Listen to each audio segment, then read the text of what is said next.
What's up, guys? Latest edition of the DC Defender Show. We haven't done it in 2 weeks. I'm back with Alex. He was vacationing in DC, right? Or just a weekend trip? Just a weekend trip. But you know what to do, right? What do I need to do? You need to hit the music.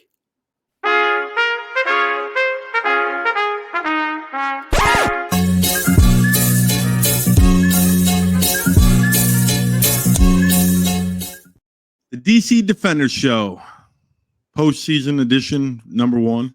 We've been doing this since January, and it's been fun. But now we go to my favorite part of the season, which is the off season, because I like the roster management, all that.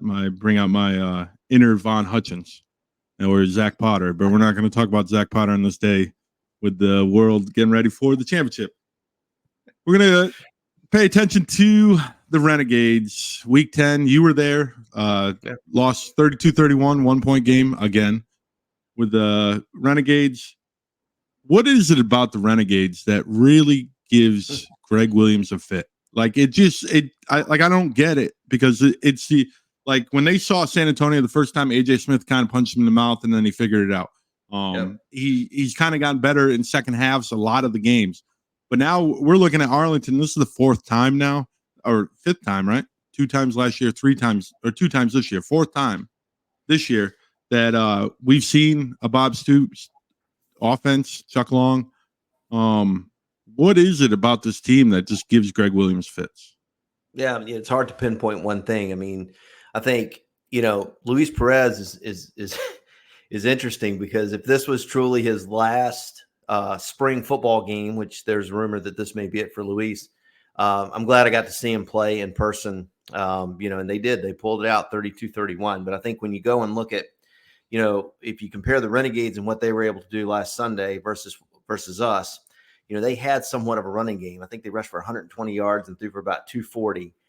We had like much of the season, not much generated on the ground at all. So, I think defensively, typically you try to take something away, right? And I think that Arlington has enough balance where it makes them hard to defend. And then you got a guy like Perez. So you called out San Antonio in particular. I mean, Greg Williams has been coordinating defenses for a long, long time. He can confuse young quarterbacks. Luis isn't a young quarterback. Some of the looks and some of the ways that we may disguise the secondary coverage might have an effect on a Barbers, but not on a guy like Luis, who's probably seen just about everything. But I tip my cap to him. It was a heck of an exciting game. I don't think there's one thing that you could say that they do that gives us fits. I just think they're balanced. They have a good quarterback. They can run the ball. They can throw the ball. And, some teams you just don't match up well with. That could be it too. I think it comes down to a lack of a linebacker. Like, no one can tackle. Like, no one can tackle. I'm looking at the tackle leaders, and it's corner, safety, corner. Yeah. Like, anytime your secondary leads the league in tackles, either you're giving up a ton of passing yards, or they're getting to the third layer of the defense. They're getting past the defensive line, the linebackers, and the secondary. So I feel this was a little bit of a mix, because, like you said, the rushing game had 120 yards. That's supposed to be linebackers and defensive line that need to tackle. Yeah. And there were a lot of missed tackles. I watched the play. I know you were there. I watched it on DVR. And there was one play that, like, I forget maybe it might have been Smith, but, like, one guy hits him, bounces off. Another guy comes and hits him, bounces off. And then it took, like, 4 guys to take him down. And I'm like, what is this team's problem with tackling? Outside of that 1 week where Greg Williams is like, we're going to tackle you in the shower, we're going to tackle you everywhere. This team's one of their problems on defense has been tackling, especially in the front 7. How do you think that's a personnel, or do you think that just is it 100% personnel, or is it kind of scheme where they're kind of doing something different and maybe they're not in? I'm asking from a coach, like, how does a team that's supposed to be hit you in the face, be aggressive, not able to tackle? Like, how is that their weakness if you're supposed to go and be the attacker and punching? Like, you can't tackle. Like, that doesn't match up then. Yeah, I mean, there were technique issues a couple times this year, not specific to the Arlington game, but you'd see guys bumping people down, not wrapping up and running through the tackle. So basic fundamental stuff. That was part of it. As the year went on, and actually early in the season, I questioned, is it a personnel issue? Are we just, I hate to say soft up front because that implies that people aren't trying and they're not playing hard. But physically, do we match up well with sort of this new and improved league where, you took the best of the USFL and the XFL and you kind of merged it together? The talent level took a step up. Maybe our defense isn't talented enough to sort of match that, if you will, because it did feel like at times maybe the want to is there, but you're physically getting dominated. And that's the thing about football. You can scheme and do other things. But if that guy in front of you is clearly better and stronger and faster, he's going to be tough to stop. And it felt that way. I got mad the third game of the year. I think I told you I threw my clipboard across the basement and had all sorts of profanity written all over it, watching that defense play against Arlington the first time. And then as I watched them, it was kind of like, they are trying, but they're overmatched, it felt.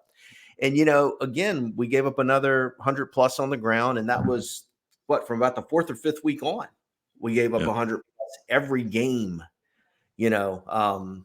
So I just think I just don't think the talent level is where it needed to be. The physicality, that's just an honest assessment. Yeah, I think it starts right up in the middle, the defensive tackles. I think we talked about it in the last episode.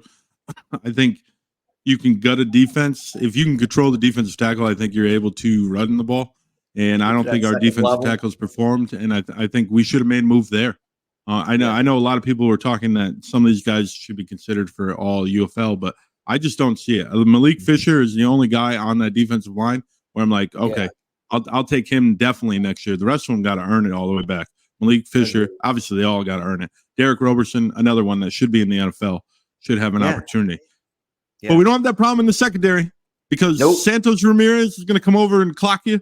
Monte Nicholson's going to clock you. Conley and Baker. Conley probably had his best game of the season. I know he had 7 tackles, 2 pass deflections, an interception, a tackle for loss. He was all over the field. Baker was typical Baker, in my opinion. Right. Santos had 7 tackles. What do you out of all those guys, who are the guys? I know a couple guys we'll talk about in a little bit got a shot at the NFL tryouts for the Cowboys. Who's the guy in that secondary that stands out to Coach Alex, where you're building this team for next year if they're available? This is the guy we got to keep because all the players are free agents technically after this year. They're all 1-year contracts, so who knows what this offseason is really going to look like? But who's the one guy? Who's the one guy in the secondary that Coach Alex, thinks I need this guy? I'm going to double down on Baker. It's a toss-up between Conley and Baker, but I like Baker's game a lot, and I probably stole your pick. So maybe I should be letting you pick first because I feel like I always pick your guys. But I think you said it on another show. Baker's a dog, and you see why he was a first-round draft pick. And he, I think he's physical. He covers well. Baker would be a guy I think that we got to get back. He's a shutdown kind of corner, and you can build around him. So he'd be my pick to bring back. Yeah, good corners don't have stats. I'll always say that. Right. Good corners, they just don't have except snap counts. That's all they have. They don't get thrown at. They're just taking over. Darrelle Revis, right? He never had stats. What, he had 17 tackles in a season and then playing 16 games? Because no one threw the ball over to him, and he's always tackling, and he's not going to tackle a lot. Baker will get more involved than Darrelle Revis or Deion Sanders or any of those great corners. He will come over the top and hit. He's kind of a safety-ish kind of guy, Santos Ramirez. The guy that I would take that you're building this team, because I don't expect DeAndre Baker to be here next year because I think he gets a shot in the NFL, and I think he sticks on with the practice squad. He's young enough. Is Santos Ramirez. Even though I think Ramirez should get – the fact that he comes over, like him and Monte Nicholson, how many big hits do they?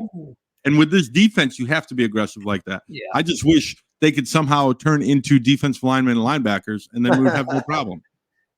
Yeah, a couple times Monte, man, on run support, he's running that alley, and man, he gets there. He gets in a bad mood when he gets there, and he made some big time hits. And I think our secondary was very physical. And you touched on it. Look at our leading tacklers. The last game, Conley, Ramirez, and Baker. Hines at linebacker with 5 tackles. Reggie Northrop had 4.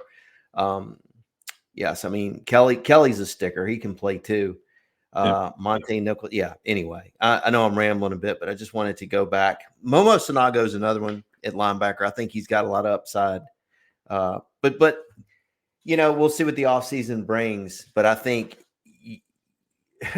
we talked about before the show started, when you look at the statistics, the offensive statistics, the defensive statistics, they played out again in week 10 like they did for the majority of the year and really showed where our deficiencies are. They did. Yeah. I mean, it played out just like every other game. We were consistent. We're going to complete about 50% of our passes. We're going to run the ball 12 times for 36 yards, and we're probably going to give up plus 100 on the ground. Yeah, I mean, there's going to be a lot of turnover on the roster for sure. You can't go into next year.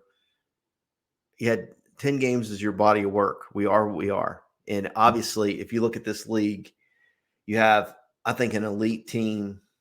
I think you have another 3 kind of clustered in there together that could go either way. I think you have another 2 with us and probably Arlington that are probably slightly below average. And then I think you have 2 dumpster fires. But this was not a playoff team. Yeah, it definitely was. The only team, they were actually worse in completion percentage, which I'm guessing you already kind of knew, through all 8 teams. Believe it or not, can you guess who number 7 is? And worse? Yeah, the second worst passing completion percentage in the league. Probably the Battlehawks. No, Birmingham Stallions.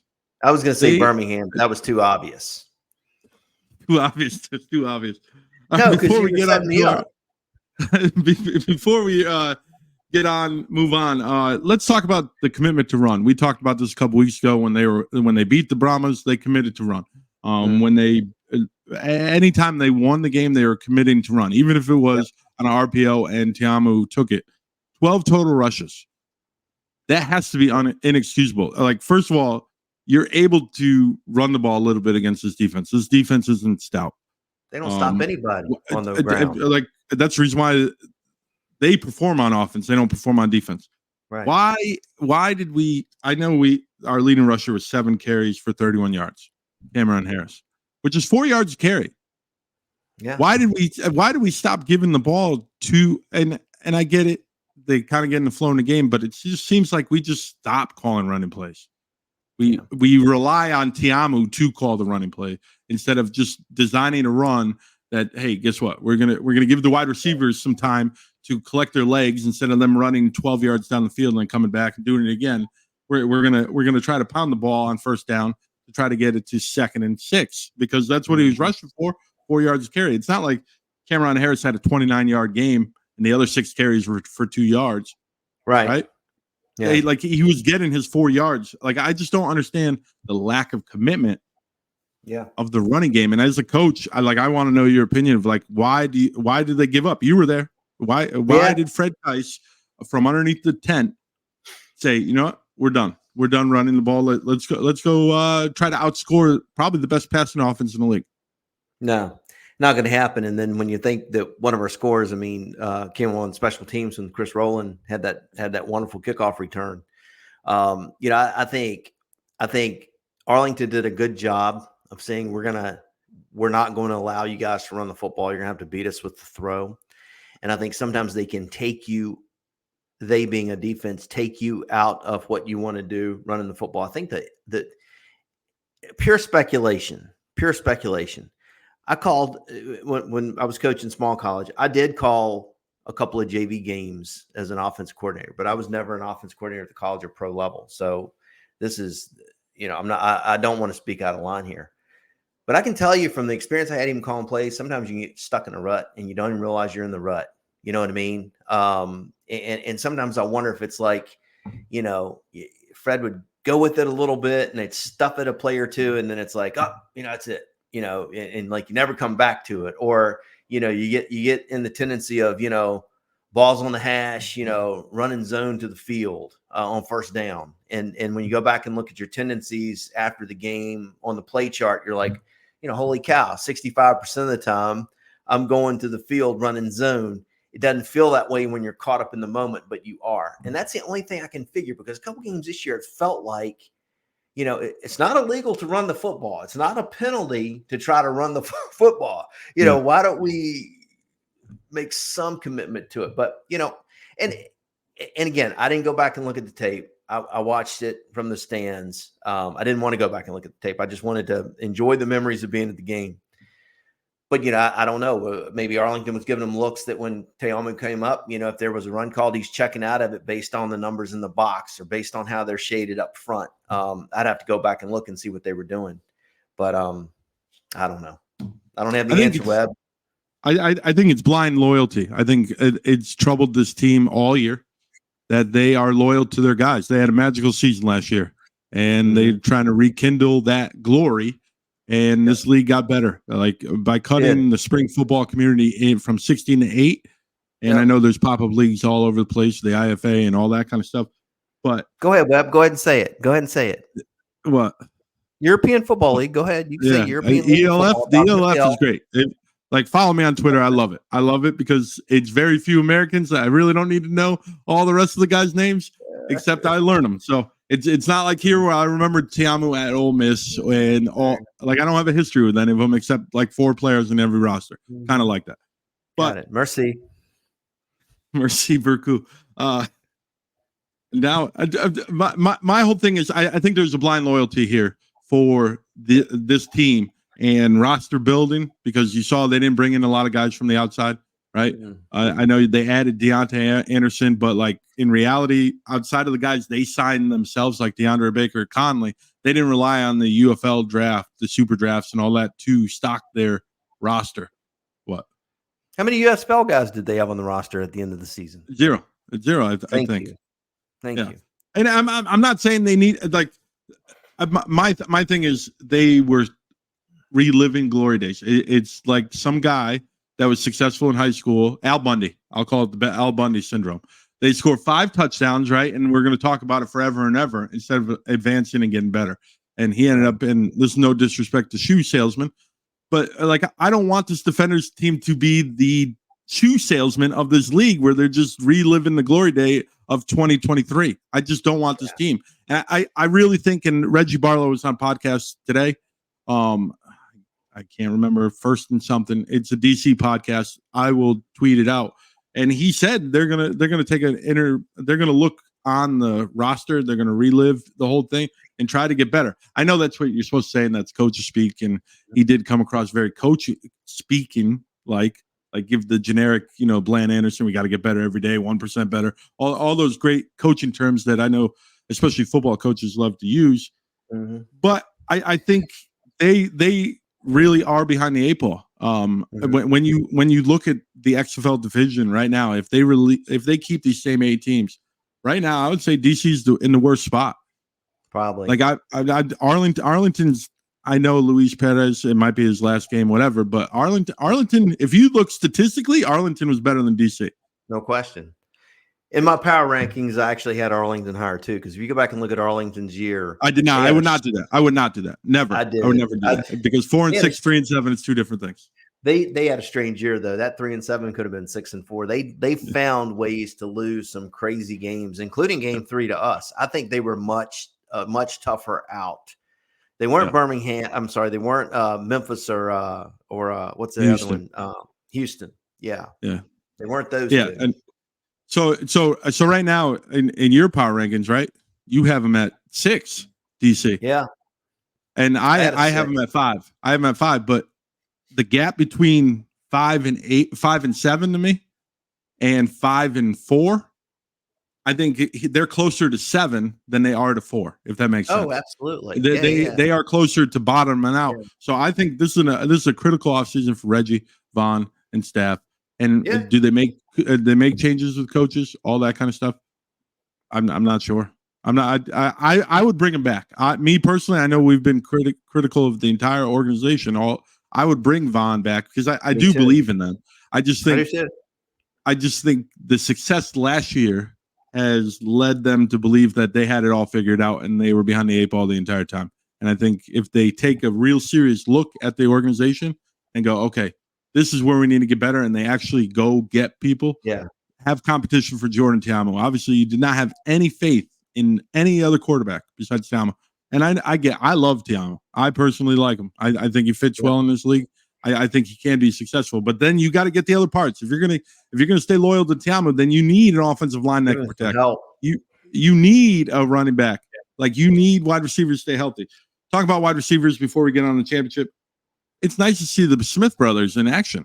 Brandon and Vincent finally showed up. Like those were supposed to be the top two guys, to replace the NFL guys, and they finally showed up. 2 catches for 51 yards for Brandon, and Vincent with the 43-yard touchdown. You were there. Yeah. Was there a wide receiver that stood out for you?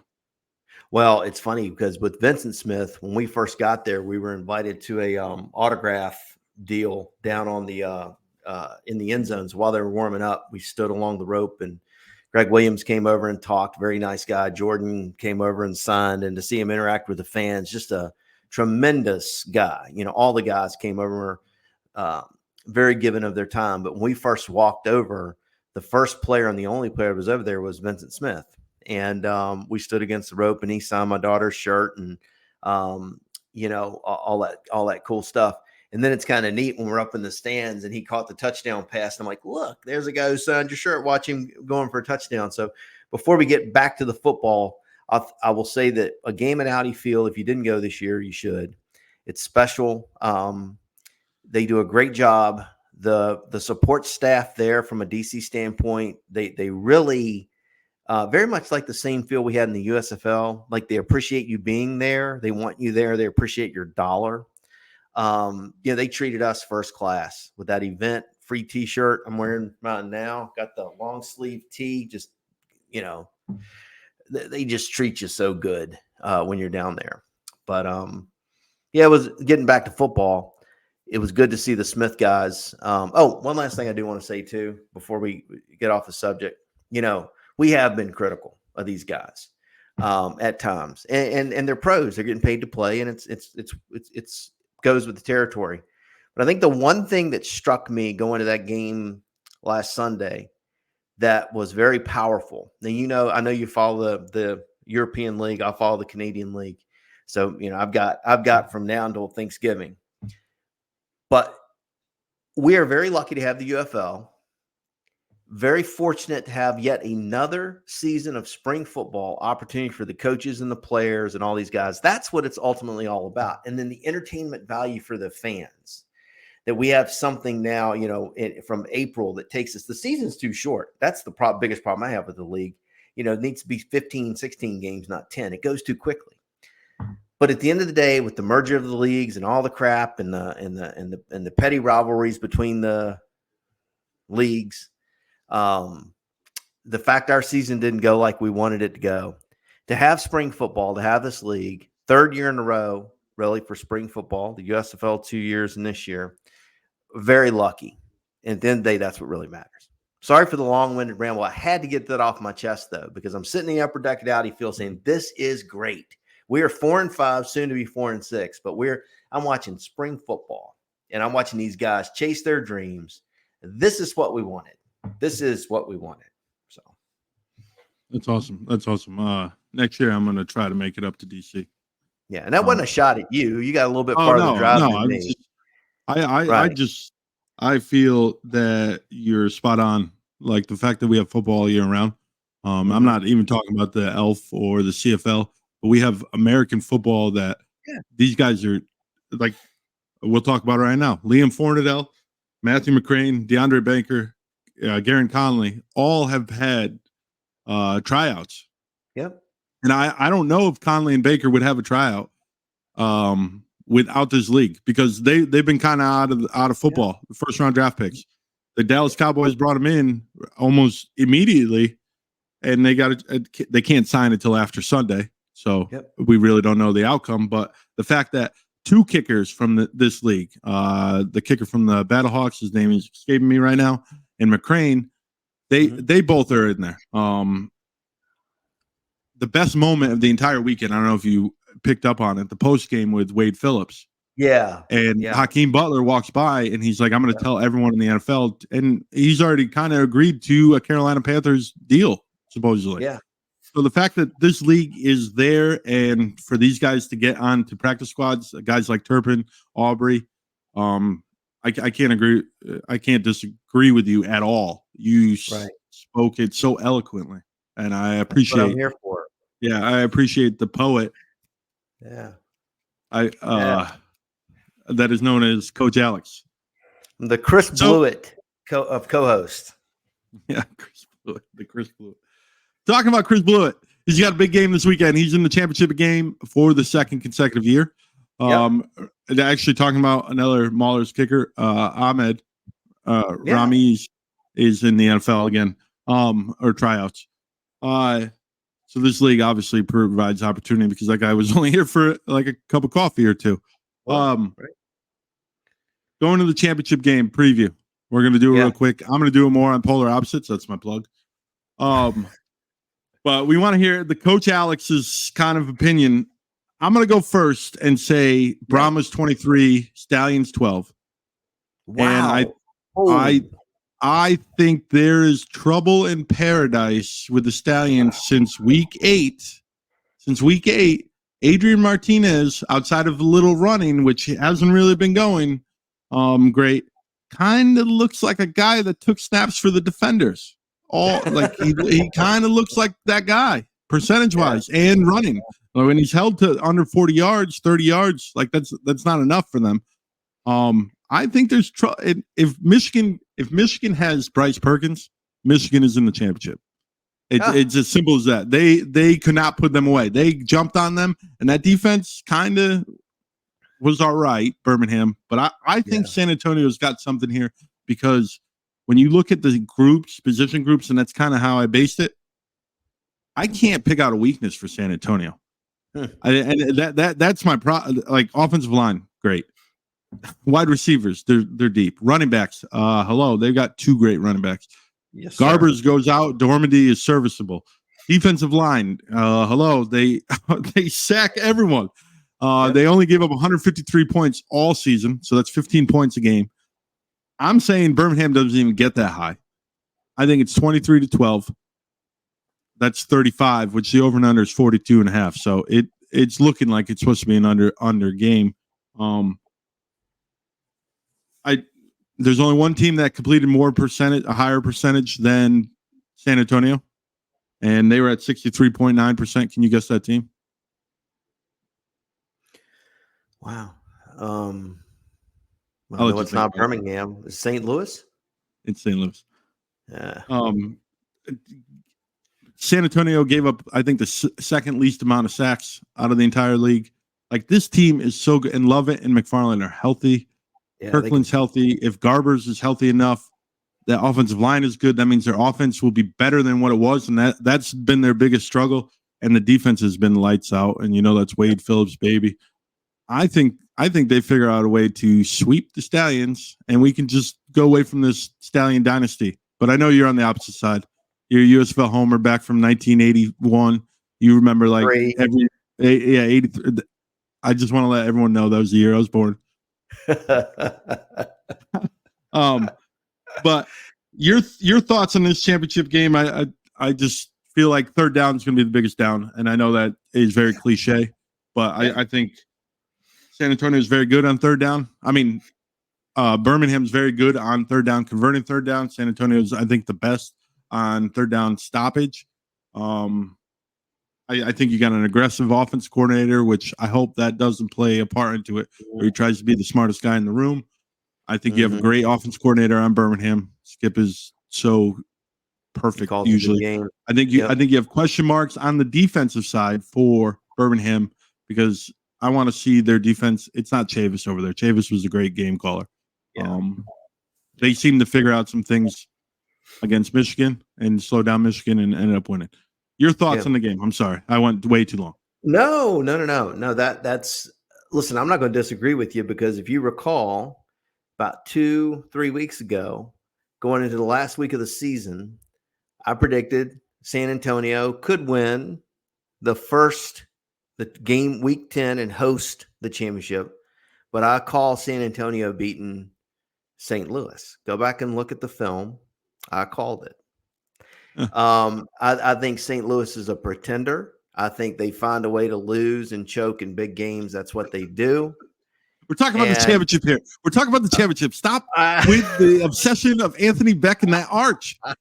Like, they've got terrible barbecue. They're hosting this championship. We're supposed to be propping these people up so they show up, and we have 40,000 people that aren't going to be there. But go ahead. They'll probably stay home, watch some ECW reruns or something like that. But anyway, they had a good season. I was glad to see them lose. But, San Antonio dominated that game. San Antonio, and I think in our Discord chat, I said very early in the game, they're clearly the better team. And I had the game over here. I was watching the Argos game over here. And literally, and the Lions, they went. They went. Hey, that Vernon Adams can play, though. That quarterback for BC, he's tough. But Argos got the win. But you could see San Antonio control that game. So I'm not going to argue with you on the whole thing with Birmingham. But I'll tell you what impressed me about Birmingham. Etling from Michigan, and I agree with you. If Bryce Perkins is healthy, Michigan's playing in this championship game. They had a chance. They were that close. I'd called that one too, right? I said I thought Michigan was going to win that until they didn't get Bryce. Etling played so well for about 2 quarters. In the second half, he didn't. I mean, he just almost came unglued. But you got to give credit to Birmingham for stepping up. Birmingham's quarterback, Martinez, stunk. He looked very human. He's looked human the last couple of weeks. So you bring in Corral, and they start slinging it around and scoring touchdowns. Here's my thing. When I pick in the NCAA pools, I always lose because I pick with my heart. Usually when I pick games, I pick with my heart and lose. I have a hard time betting against Birmingham because I'm telling you, last year, in just a couple of weeks, will be the 1-year anniversary of the Maulers in the championship game against Birmingham. I was convinced driving out to Canton that there was no way that Pittsburgh was going to lose that game because Pittsburgh was hot. Birmingham found a way to make big plays, found a way to do just enough to beat Pittsburgh. They found a way against Michigan in front of their 2,000 fans to get that win, right? 2,000 fans, 100 of them paid. But they found a way to get it done. And I can't pick against them. So I'm going to have my little pom-pom out, my Bama bangs. I'm going to act like a real Alabama football fan. Yay. I don't know what that's supposed to do. How's that intimidating, Webb? What's that? You're a Southerner now. You got to tell me what those pom-pom shaking things do. We don't shake those things up in the north. You northern people just don't get it. It just means more here. It just means more. That's the SEC Network's slogan. That's the SEC slogan. And to tell you the truth, living in Connecticut, growing up in the Northeast, and then moving down here, like, it really does mean more. I know Pennsylvania is a little bit different. That's probably the closest that it comes to down here. But man, college football does mean a little bit more. Now the whole professional football thing, no, it doesn't mean anything down here because the Falcons are garbage. But yeah, I'm with you. I'm gonna say 26-24 Stallions. Chris Blewett, maybe with the walk-off field goal. I swear that'd be a beautiful way to end it. I want to ask, when have the Brahmas given up that many points in any game? Well, they haven't, I don't think, but they'll be facing a Birmingham team that knows how to win. They've won 2 in a row, or 2 championships back to back. Alex Magoo's not walking through that door. They got Matt Corral. They don't need a guy like Magoo. Magoo's a pretender. They got Matt Corral. All right. We're losing credibility as the show goes on and on and on. No, I'm with you. No, seriously. I think they'll find a way. I think Skip calls a good game.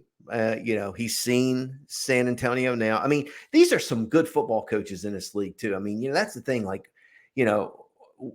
Phillips, Bum's son, has coordinated defense for years and years and years. He's forgotten more about football than you and I combined will ever know. And, he's tough. They're going to find a way. He's seen it all. These guys are good. Skip's got his hands full, but I think Skip calls a great game. He is so in tune with those quarterbacks and so in their heads, helping them see things. And it's just like his football knowledge is just through the roof. Calls a great game. I don't know. 26-24. I got to pick somebody. except in week 9. But it whatever. didn't matter. It didn't matter. They'd already clinched. The game meant nothing. So they just went down there and they're like, they we were just don't kind want of to get people undefeated hurt. at that point. They were kind of undefeated, but okay. All We'll right. see. We'll see. My whole thing is the numbers are 19 of 31. Sounds like a Tiamo game. 18 of 32. Sounds like a Tiamo game. 14 of 28. Sounds like a Tiamo game. 10 of 19. Sounds like a Tiamo game. Very much. That's exactly what Adrian Martinez is the last 4 weeks. With no game ever since his great game against St. Louis, where he basically earned the MVP, right? He has been a dud. Let's be real. And that secondary is very good. I think both teams have great secondaries. I think both teams have good offensive and defensive lines. So that's obviously, I know that's very cliche. I'm using all the cliches, but that's where the game is going to be won. Yeah. Is that offensive line, because both teams do have effective offensive lines. It'd be interesting to see, because St. Louis, it looks like San Antonio is going to be down to only one tight end. We're not going to comment on it because I got some personal things. And I'm just not going to comment on it right now. That the old Birmingham tricks from the UFL side are kind of working its magic right now. I think that's a big thing that they only have one tight end because of the defensive line not being able to give them that 2 tight end look. I know they don't go out a lot in San Antonio with the 2 tight end look, but the fact of being able to use that look to kind of throw Birmingham off a little bit could have been a big deal. So being one tight end, and I don't know, it's something. These 2 teams are very good. I think the best 2 teams have landed in the championship. In the USFL, the XFL, a lot of people didn't think Arlington was in one of the best 2 teams last year. Go to the USFL side, a lot of people didn't think the Maulers were in the top 2. They thought the Breakers. The year before that, the Stars, I guess, kind of earned it as the season went on, but a lot of people thought the Breakers were at number 2. Yeah. And it's a treat to see the top 2 teams make it to the championship. It's just like college football. It's great when you see the top 2 teams that are the top 2 teams make it to the championship. So it is. I think the top top 2 teams now. I would say this. It's hard again to argue against Birmingham because they're 2-time defending champions of the USFL. But if you look at the Michigan Panthers, they didn't have Hills and they didn't have Bryce Perkins for the division playoff game, and that's a lot to lose offensively. We saw that with losing Abram Smith for the year. They had Colburn, but Hills and Colburn are dynamic package back there. And then you throw Bryce Perkins. He's a completely different element that you have to prepare for defensively. That really did set them back, but no argument. I'm just making that point. I think Michigan was close. But to your point, I think Birmingham's the best team out of the USFL. I think San Antonio, by the end of the season, no question, was the best team in the XFL. I think they proved that in St. Louis 2 weeks in a row. If that guy doesn't hook that ball, we're not even talking about St. Louis choking at home. We're talking about them getting whipped down in San Antonio in the Dome. So, but San Antonio is a better team. I think last week Michigan helped out San Antonio a ton. It showed that Skip wasn't in love with Adrian Martinez regardless, because Adrian had a magical season. I think it actually helps out Wade Phillips, because Wade Phillips knows, hey, if we control Adrian Martinez, now we're definitely going to see Matt Corral. A lot of people were questioning. Remember at the beginning of the season, they were kind of taking turns like every week. Matt Corral obviously played against DC, and then Adrian Martinez came back and he kind of been the starter since then. I think him being benched showed that to Wade Phillips that he's not married, almost like Barlow is to Tiamu. He's not married to Adrian Martinez at all. At this part of the year. So, well, you're right about that. But I think when Corral came in fairness, this last game against Michigan, when they made the move to Corral, he moved the team. He played very well. He threw the ball well. I mean, they were a different team with Corral in there, and I've seen him look very, very good. The issue with us all year, and I mean no disrespect to McClendon or Francois, but we didn't have a number 2. We talked about it. They had to, and I think I'd even said it in one of our earlier shows. I think the fact that Jordan struggles at times like he does, and you don't see a number 2, speaks to we don't have a number 2 quarterback. There's no quarterback controversy. We don't have any other quarterback than Jordan. And I think that played out. No disrespect to those guys, but it is what it is. So sorry to end that like discussion on the championship game about our negative quarterback play, but it is the DC Defender Show. It is the DC Defender Show. Well, we've made it through season 1 of the UFL. Obviously, we came over from Pittsburgh, and now we're in DC. I've enjoyed this ride. We'll continue to do. It might not be every week, but we'll continue to follow. I think there's going to be a quiet period here.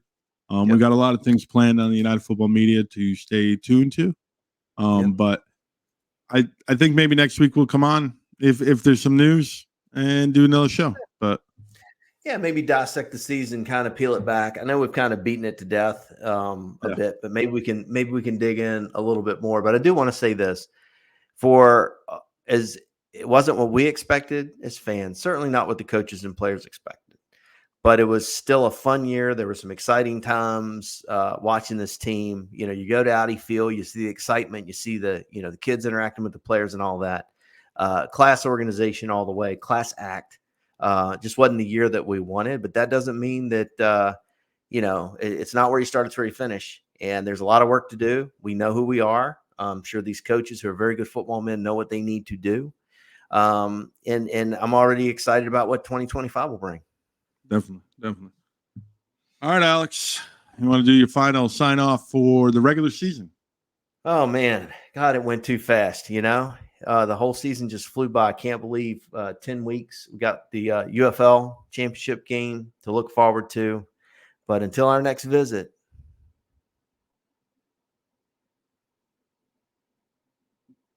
so long, everybody. Shields up.